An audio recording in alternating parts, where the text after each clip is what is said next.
Llegamos. Hogar Dulce Hogar.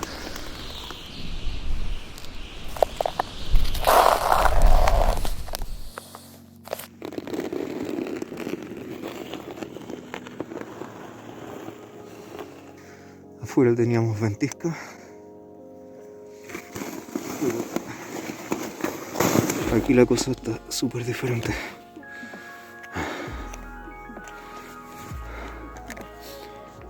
Voy a encender el fueguito y la electricidad. Hola, muy buenas. La razón por la que estoy grabando este video desde dentro de un iglú es porque este invierno me la pasé en un intensivo de nieve y estuvo muy entretenido, la verdad. Sí, aprendí muchísimo. Y parte de las cosas que aprendí, bueno, del montón de cosas que aprendí, me enfoqué harto en la cultura inuit, la gente, los esquimales. Entonces mi apreciación por ellos y wow, hay un montón de inventos que no sabía que ellos habían construido, que usamos en el día a día. Por ejemplo, el arpón de punta retráctil, la boya, el kayak, costuras impermeables. Esto mismo, el iglú, que voy a explicar un poquito también. Mucho de lo que me apasiona de por qué me encanta esta estructura. Y no sé, y un largo etcétera, tienen muchísimas cosas de las que se podría aprender de ellos. Y se me viene el dicho, la necesidad hace el ingenio. Entonces, claro, que es más necesitado que sobrevivir en el frío, como nada prácticamente disponible para usarlo como material. Entonces, claro, ¿qué tenían? Tenían lo que podían cazar, lo que podían pescar y mucha nieve. Entonces, claro, desde ahí crearon todo un sinfín de artefactos y artilugios y cositas y herramientas, juegos de mesa y algo súper importante, además de todo el material de sobrevivencia, no sé, raquetas de nieve y todo ese tipo de cosas, el trineo. Y ellos avanzaron muchísimo en la resolución de conflictos y en la comunicación no violenta. Y claro, son grupos pequeñitos que dependían el uno del otro y estaban ahí pasando meses encerrados en un espacio chiquitito, entonces tenían que saber resolver sus diferencias. Y parte de su legado es la comunicación no violenta. Hay muchas técnicas que se originan como en ese tipo de culturas, sobre todo la Inuit. Entonces recomendaría mucho, creo que lo necesitamos, investigar sobre el tema de la comunicación no violenta y quedé wow, con mucha tarea por delante. Y además de eso, de la comunicación hacia el ingenio, tuve esta reflexión sobre si con tan poco, con cuero, no sé, tripas, carne que podían cazar o pescar, ¿cierto? Lograron hacer tanto. ¿Qué es lo que podríamos hacer nosotros con toda la disponibilidad tecnológica y de la cadena de distribución de materiales, ¿cierto? Entonces es apasionante. Hace unos días en mi país, en Chile, se cortó la luz y se quedaron varias personas sin electricidad. Por ahí en un foro de construcción natural, y decía, bueno, al menos tiene un punto positivo que se haya cortado la luz. Y creo no se entendió, y me gustaría aclararlo un poco ahora. No quise seguir respondiendo porque era un foro que no tenía que ver con el tema. hacia dónde la conversación se fue. Pero claro, la manera en la que habitamos es muy superficial, no es la palabra esa, es muy frágil. Si depender del sistema eléctrico interconectado, ¿cierto? Y de megacentrales, que sobre todo en Chile, no sé si es imbécil eso o fue una respuesta como random solo para dejar a la gente tranquila, pero se dijo que fue un problema de software y que es por el cómo el tendido eléctrico está. Entonces Chile es largo y no tiene sentido hacer una línea de un lado al otro, que si se corta, sobre todo es uno de los países con un montón de actividad sísmica. Entonces, con un terremoto que se corte el tendido eléctrico y queda la mitad del país sin electricidad, no tiene sentido. Debiéramos pensar más como en funciona el internet o las redes neuronales, o más como neuronas interconectadas. Y más que eso, que es lo que destaco de todo esto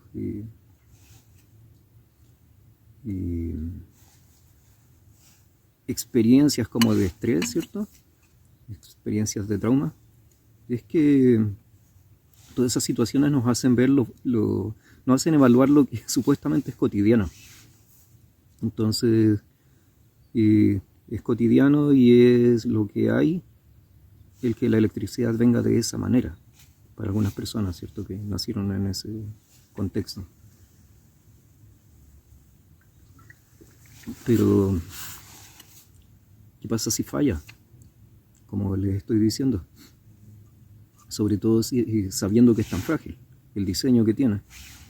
Y sabiendo que es tan nocivo para el ambiente y la gente que se ve expuesta como a quienes reciben las obras grandes, ¿cierto? A quienes le hacen las centrales, en donde están las redes de distribución, ¿cierto? Donde están las represas, los lugares que se inundan, y todo eso para hacer mega electricidad. Siendo que lo más simple es tener muchas opciones distintas. En permacultura me gusta mucho este dicho que dice: las funciones importantes deben ser soportadas desde múltiples elementos. Entonces, claro, si por ejemplo en la casa donde habitas el agua que obtienes viene de un pozo y necesitas electricidad para elevar el agua y almacenar el agua, y no tienes electricidad porque viene del sistema interconectado y falló, o es frágil, sabemos que es frágil, después de todos estos atisbos y señales, entonces es buen tiempo para reinventarse. A eso voy, esa es mi parte positiva. Reinventarse y ver de qué otras maneras podría tener un plan B, ¿cierto? Una contingencia, en caso de que falla la estrategia 1, creo una segunda estrategia. Bueno, no la creo, ya la tengo operativa, como lista para funcionar. Entonces, soy más de la idea de que existan múltiples maneras de generar electricidad, desde el agua, desde el sol, desde el viento, desde energía hidráulica que conviertes a neumática, ¿cierto? Desde vapor, desde etcétera, desde las plantas, el éter. Entonces, cuando tienes como todos esos múltiples píxeles formando un monito más grande, es más sostenible, es más resiliente. Y ahí viene esta palabra que me gusta muchísimo y es una palabra también que te pone como enfrente a un desafío. Es como: ¿qué tan resiliente eres? ¿Cómo está tu nivel de resiliencia? Que tiene que ver con la capacidad de soportar golpes que vienen desde fuera. Entonces, si por ejemplo, volviendo a lo de la electricidad, si se corta la electricidad, ¿cómo lo resuelvo? O sea, ¿dependo exclusivamente de esa red eléctrica? o tengo una alternativa A, B o C. Por ejemplo, en hospitales es vital que exista un plan de emergencia eléctrico. Hay gente que son electrodependientes, que se pueden morir porque no hay electricidad, dependen de las máquinas que funcionan con ellas. Entonces, obviamente deben tener generadores que se activen en caso de que la electricidad se corte. Generadores a benzina en un primer momento, ¿cierto? Y de ahí vamos hacia adelante, hilando más fino. Pero eso debiera existir, y si no existe, ahí hay una primera gran tarea, ¿cierto? Un desafío. Esto es lo primero que hay que resolver, es muy importante. Si no estoy en ese contexto tan extremo, pero mi negocio depende de, o bla bla, y debo ir sumando, puedo ir cubriéndome las espaldas. Entonces cada función importante la respaldo desde múltiples elementos. No puedo quedarme sin agua en una casa.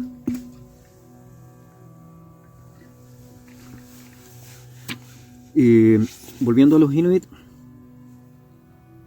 y haciendo esta comparativa con asuntos modernos, qué simple es la vida en un iglú, sobre todo donde puedes moverte, viajar a otras regiones y el material está ahí. Entonces tienes que reconstruir. Son viviendas que se construyen rápido, sobre todo si lo hacen en grupo y vuelven al entorno, no dañan, no contaminan, te salvan la vida si sabes construirla. Y esta ya está volviendo a su ciclo natural, ya está el techo bajando y no quiero seguirle escarbando, por eso estoy medio agachado. Pero ya cumplió su etapa, por eso estoy grabando el video en este momento, antes de que se derrita, porque ya viene calorcito esta semana que viene y probablemente no lo voy a seguir usando. Esta es mi última semana aquí dentro. De todas maneras, la pasé bien. Y otra de las reflexiones que me llegaron fue a manos de este señor, se llama Wilson Price. Y en este libro, que se llama Nutrition and Physical Degeneration. Entonces, básicamente fue un viaje que hizo a principios del siglo el Dr. Price, que fue un dentista, que investigó pueblos no contactados, pueblos originales que mantenían su dieta tradicional, y hizo esa comparativa, bueno, tomó registros dentales de ellos e hizo esa comparativa con los mismos pueblos años después, o sus parientes que se fueron a la ciudad, o quienes adquirieron la dieta moderna, y gente ya inmersa como en la modernidad, ¿cierto? En la dieta moderna. Entonces empezó a encontrar que las caries, por ejemplo, aparecían al momento de incorporar ciertas comidas, y después de eso iba progresando hasta la generación siguiente, y ya comenzaban con fallas en el ángulo de la mordida, ¿cierto? Y en los dientes torcidos, en más espacio, menos espacio, más arriba, más abajo. Entonces a deformarse, básicamente, a degenerarse. Entonces encontró bueno, el tema de las azúcares blancas, los azúcares, ¿cierto?, refinados, las harinas blancas, los aceites vegetales y ese tipo de cosas que son tóxicos, que degradan la genética humana. Y por contraste, ¿cierto?, encontró que los aceites animales, las grasas animales, los fermentos, ¿cierto? Y hay una suma de cositas que comparten muchas dietas de pueblos originarios del mundo. Son alimentos regenerativos. Entonces ahora existe la línea como de este mismo libro, pero hacia la regeneración, como dieta regenerativa. Y claro, este libro muestra ejemplos de, Voy a abrir uno al azar. Son fichas médicas donde van mostrando la dentadura de gente de distintos pueblos y muestran las regiones de donde tomo las muestras y los cambios que la gente fue teniendo pues, por dicha dieta. Entonces me recordaba con el tema de los esquimales, además de por el entorno donde viven, el tema de los parásitos lo tenían muy controlado, muy a raya, como no hay muchos parásitos que hayan atacado a esta gente.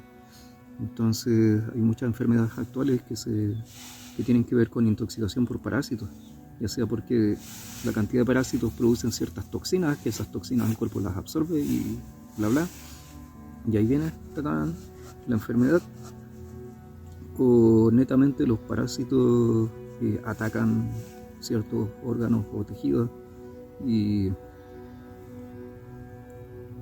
claro, entonces hay otro tips de investigar como el tema de los parásitos y para resolverlo como desde la mirada de esa línea de la alimentación regenerativa, los fermentos son importantísimos. Pero claro, ahí lo dejo como un tip. Otra cosa que estaba hablando en el grupo en el foro que me motivó un poquito a hacer esta conversa, tiene que ver con el cambio climático. O no con el cambio climático, con las ideas, los dogmas y las cosas que pensamos, ¿cierto? Que defendemos a capa y espada y nos representamos con ellas. Yo honestamente años he estado en redes ecológicas y he estado tratando de ser parte de la solución y no del problema, y sí quiero un cambio en la sociedad y quiero partir por casa. Por eso me gusta permacultura y toda esta línea de pensamiento y de acción, no solo pensamiento.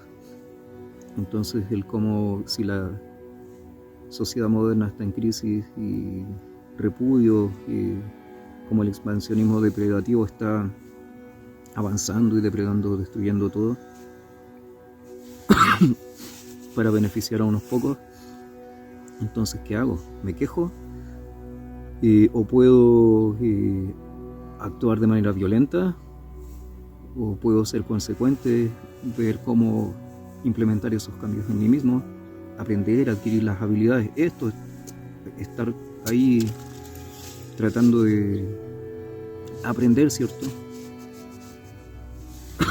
De ir saliendo de mi zona de confort y ir adquiriendo nuevas habilidades.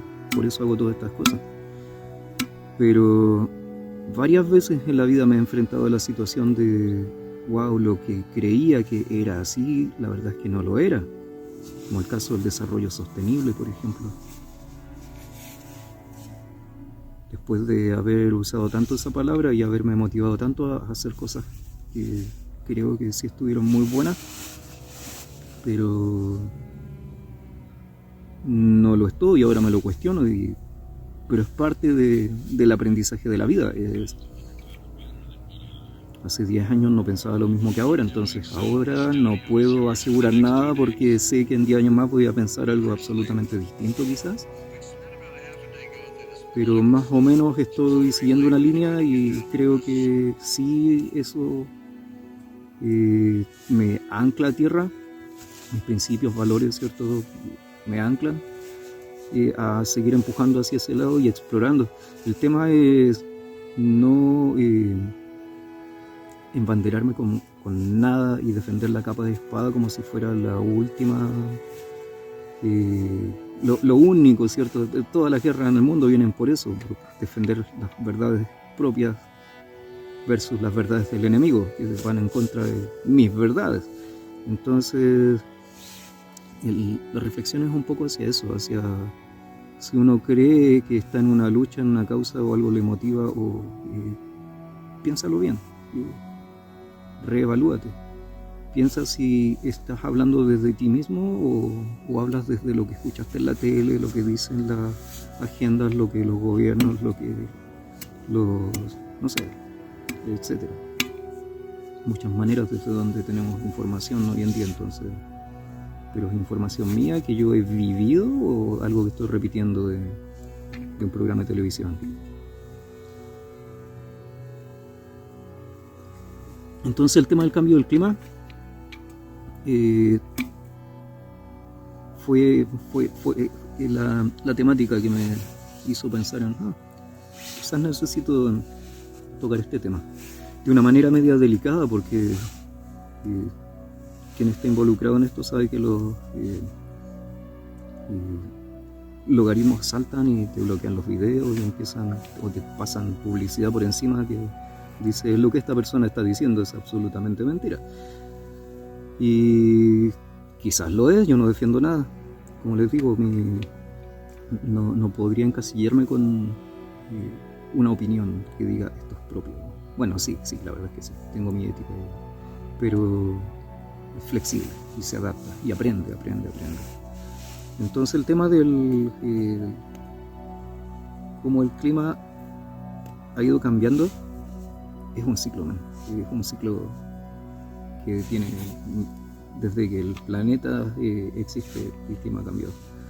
Entonces sí se comenzó a usar en Inglaterra por la Margaret Thatcher como una especie de herramienta de poder, de manipulación, de control, digámoslo.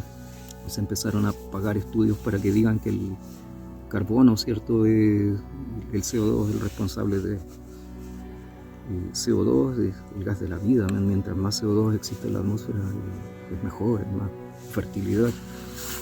A lo que nos estamos enfrentando no es cambio del clima, que en un principio fue calentamiento global, ahora le llaman el cambio climático, pero no es eso a lo que nos enfrentamos. A lo que nos estamos enfrentando es a la muerte de la vida. Estamos esterilizando zonas fértiles, estamos destruyendo el tejido vivo en el planeta, y se está destruyendo a distintas escalas, desde fulano de tal en su casa tirando veneno, cortando las malezas, ¿cierto? Dejando todo limpiecito, matando los bichos, hasta la gran industria haciendo sus proyectos a mega escala, como la electricidad que falló en Chile y va a seguir fallando en muchas otras partes por la mega escala. Entonces, cada vez que se desvía un río, cada vez que se tala un cerro, cada vez que estamos rompiendo el ciclo natural de la vida, ¿cierto? Y eso es a lo que nos estamos enfrentando. ¿Y cómo se arregla? Se arregla volviendo a las tecnologías apropiadas, volviendo a entender cómo funcionan los ecosistemas y atribuyéndole un valor a cada función. No solo un valor comercial, sino un valor funcional, un valor ecosistémico, y jugando con las reglas del juego de lo que la madre naturaleza está haciendo. O sea, hay plantas que su rol vital es elevar agua, su rol vital es producir cierta fertilidad, asimilar nutrientes, y así, pues hay toda una red de comercio en el suelo y en la naturaleza viva que tiene que ver con los nutrientes, los azúcares, etcétera, pues, y todo eso lo estamos rompiendo por la manera como hacemos agricultura, por la manera, la verdad es que toda la manera, hasta el derecho internacional también está rompiendo, destruyendo el planeta. Entonces, ¿qué hay que hacer? Hay que reinventarse. ¿Y cómo lo hacemos? Partir por casa, pues creo que sabe. ¿Y cómo parto por casa?